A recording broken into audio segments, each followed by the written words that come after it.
Welcome to the Southwest Desert, the channel that brings you stories from the Southwest frontier days. Today we're delving into the life of one of the most notorious outlaws of the Old West, Billy the Kid. Our tale comes from the recollections of J.E. Sly, a resident of Lincoln County during the time of Billy's exploits. So, saddle up and get ready for a journey into the heart of the Wild West. Thank you for joining your desert frontiersman, Alan. Please leave a like or comment. For further Southwest adventures, hit the subscribe button. Billy's father was a soldier in the regular army, stationed at Fort Bayard near Silver City, New Mexico. When he passed away, he left behind a wife and 3 children, with Billy being the eldest at about 15 years old. Determined to help his mother make ends meet, Billy soon found himself drawn to the life of a cowboy on the cattle range. It was on the range that Billy began to make a name for himself. He quickly became an expert rider of broncos and showed great skill with a lariat. As Billy's reputation grew, his nickname evolved. His fellow cowboys began calling him Billy, and soon he became known far and wide as Billy the Kid. Despite his young age, Billy was no longer just a boy in the eyes of his peers. Standing only about 5 feet tall with small hands and feet, Billy didn't cut an imposing figure at first glance. He had a dark, swarthy complexion and hair as black as the ravens that roam the plains. But it was his eyes that truly set him apart. Black and piercing, they seemed to glow with an intense light, especially when Billy was excited. Those who knew him spoke of an unconquerable determination that shone in his gaze, a quality that would come to define his character. Billy's courage and cool head under pressure soon made him a natural leader among the cowboys. When a particularly dangerous or difficult job needed doing, the ranch bosses would invariably turn to Billy. They knew that no matter the odds, Billy would see the task through to completion. This fearlessness served Billy well in the frequent skirmishes with Apache raiders that plagued the ranchers of New Mexico. Time and again, Billy was chosen to lead the charge against marauding Native Americans, and he always emerged victorious. His reputation grew to such an extent that even the fierce Apache warriors came to fear the name of Billy the Kid. One particular incident serves to illustrate Billy's exceptional bravery and quick thinking. It occurred at a ranch northeast of Fort Bayard, on the edge of the plains. The ranch belonged to a man named Irvington, who lived there with his wife and 4 children, the eldest being a girl of 10. One fateful day, Irvington had gone to the mountains about 5 miles west of his home to collect timber for a corral he was building. With relations between the settlers and local Native Americans seeming peaceful, no one anticipated any trouble. However, 4 young Apache braves on a hunting expedition spotted Irvington heading into the mountains and saw an opportunity for mischief. The braves circled around behind a low ridge, out of sight of the ranch, and approached from the rear of the corral. They tied up their ponies and suddenly appeared at the open door of the ranch house, where Mrs. Irvington and all the children were gathered. At first, Mrs. Irvington wasn't alarmed, as the Native Americans wore no war paint and she assumed they were friendly. She rose to greet them, but as soon as she reached the door, the braves pushed their way inside, closing the door behind them. 2 of the braves took up positions guarding the door and window, while the other 2 seized Mrs. Irvington and her eldest daughter. A struggle ensued, with Mrs. Irvington fighting back with all her might and screaming for help.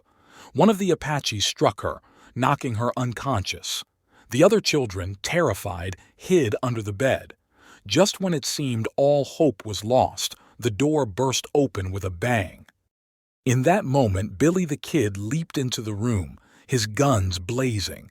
With lightning speed and deadly accuracy, he fired 2 shots, dropping the 2 Native Americans in front of him.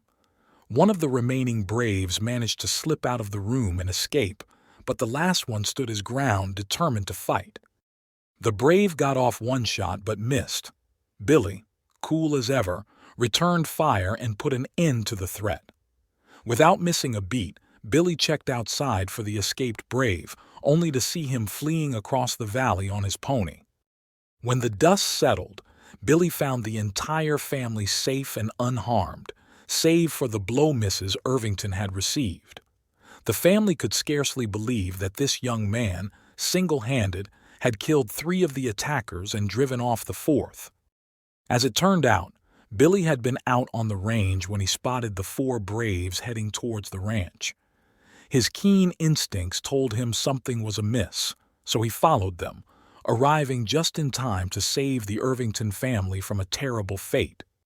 This incident showcased all of Billy's remarkable qualities: his sharp eye, his lightning-fast reflexes, his deadly accuracy with a gun, and above all, his absolute fearlessness in the face of danger. It was said that Billy could shoot a coyote or jackrabbit while riding at full gallop, a feat that speaks to his exceptional skill with firearms. The lone brave who escaped spread word of the encounter among his people, though he claimed a large group of men had ambushed them. When the truth came out, it only added to Billy's growing legend among both settlers and natives. As Billy's fame grew, the territory of New Mexico was undergoing significant changes. The vast, open ranges that had long been ignored by settlers suddenly became hotly contested. Men of means began to realize the value of controlling large tracts of land with access to water, recognizing that whoever held these resources would reap substantial profits from the excellent gramagrass that grew in abundance. This rush to claim land led to fierce conflicts between rival ranchers and their supporters. These disputes were often settled not in courtrooms or land offices, but on the ground with guns and fists. It was in one such ranch contest that Billy the Kid would find himself embroiled in a conflict that would set him on the path to true outlaw status. Billy's involvement in this dispute, which ended in victory for his side, brought him to the attention of the courts and grand jury. To evade the law, Billy relocated to Lincoln County, setting the stage for what would become known as the Lincoln County War. At the outset of this conflict, Billy had powerful friends and supporters backing him. However, his wild and uncontrollable nature soon led these influential allies to distance themselves from him one by one. Left to his own devices, Billy was more than willing to go it alone, confident in his ability to outmaneuver both his enemies and the law. Billy might have continued his outlaw ways for years, eluding capture and adding to his notoriety. However, a significant change came to Lincoln County with the discovery of gold at White Oaks. This strike brought a flood of newcomers to the area, many of them law-abiding citizens from the east looking to make their fortunes. White Oaks quickly grew into a bustling frontier town, strategically located about 80 miles east of Socorro on the Rio Grande, and a similar distance from Roswell on the Pecos River. It sat roughly halfway between El Paso to the south and Las Vegas to the north, each about 160 miles distant. The influx of respectable businessmen and miners began to shift the balance of power in Lincoln County. These newcomers, seeking stability and prosperity, soon created a strong sentiment in favor of law and order. They saw the ongoing war in the county as a major obstacle to growth and development. Despite the changing atmosphere, Billy and his gang would still visit White Oaks from time to time. They generally kept a low profile and behaved themselves during these visits. Had they continued this cautious approach, it's possible that Billy might have eventually received a pardon, bringing an end to the ongoing conflict. However, Billy had made some bitter enemies among the old-timers who had settled in White Oaks. These men, who had been fighting against Billy for years, feared his presence in town and didn't want to see him become a respectable citizen. When Judge Ira E. Leonard, a former federal district judge from Missouri, began working to secure a pardon for Billy from Governor Lew Wallace, these old enemies rallied opposition to the idea. They played on the fears of the newcomers, convincing many that pardoning Billy would only prolong the conflict rather than end it. This turn of events infuriated Billy, particularly against a man named Bill Hudgens, who ran a saloon and gambling hall in White Oaks and was a leading voice against the pardon. Billy vowed to settle the score with Hudgens, a threat that Hudgens took very seriously.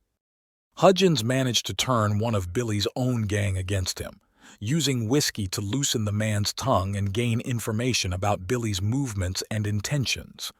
This betrayal allowed Hudgens and his allies to keep close tabs on Billy, further intensifying the animosity between the two men. The situation came to a head one evening when Billy and some of his friends arrived in White Oaks after dark. Word quickly spread that the infamous outlaw was in town, causing widespread excitement and tension. Realizing they had been spotted, Billy and his gang quickly left town, heading north to Lobo Spring, about 4 miles away. The next morning, when one of Billy's men returned to town for supplies, their location was compromised. A posse was hastily formed to capture the outlaws, with John Hudgens, Bill's brother, leading the charge. As the posse approached the spring, Billy's lookout spotted them and the gang fled down the canyon. In the ensuing chase, a single shot rang out from Billy's group, striking John Hudgens's horse in the head and killing it instantly. Had the horse not raised its head at that precise moment, John Hudgens himself would have been killed. This close call sent a chill through the posse, and they retreated to White Oaks. Billy and his companions continued north, eventually stopping at a friend's newly established roadhouse near a waterhole. However, their respite was short-lived. Some passing freighters recognized Billy and brought word back to White Oaks. By 9 o'clock that evening, a new posse had been organized, this time led by Bill Hudgens himself. As dawn broke the next morning, the posse had surrounded the small shack where Billy and his gang were sleeping. The owner of the shack, emerging to do his morning chores, was promptly arrested. Someone in the posse must have given away their position, because suddenly a rifle shot from inside the cabin tore through a hat being worn by one of the posse members, barely missing his head. This touched off a prolonged gun battle, with both sides exchanging fire for several hours. Finally, Billy's group raised a white flag, calling for a parley. They requested that Jim Sanders, a member of the posse, come to the cabin to discuss terms of surrender. Despite some reservations, Sanders was allowed to approach the cabin. However, once inside, Billy refused to let him leave, using him as a human shield to prevent the posse from firing into the building. This standoff continued for about 2 hours, with the posse growing increasingly anxious about Sanders' fate. Suddenly, Sanders came flying out of the cabin window, but before he could reach safety, a shot rang out from inside, killing him almost instantly. It was later learned that Billy himself had fired the fatal shot. This shocking turn of events demoralized the posse, who retreated to White Oaks with Sanders' body. While Billy had once again emerged victorious, this incident proved to be a turning point in public opinion. The cold-blooded killing of Sanders galvanized the community against Billy and his gang. The people of Lincoln County were now determined to elect a sheriff who would make it his mission to rid the area of outlaws once and for all. The man chosen for this task was Pat Garrett, who won the election for sheriff by an almost unanimous vote. Garrett's relentless pursuit of Billy the Kid, including the outlaws' capture, daring escape, and eventual demise, would go on to become the stuff of legend. This has been the Southwest Desert. Join us next time for more tales from the Southwest. Until then, may your aim be true and your powder dry. If you enjoyed this episode, leave a like or comment. For further desert romps, hit the subscribe button. Happy trails!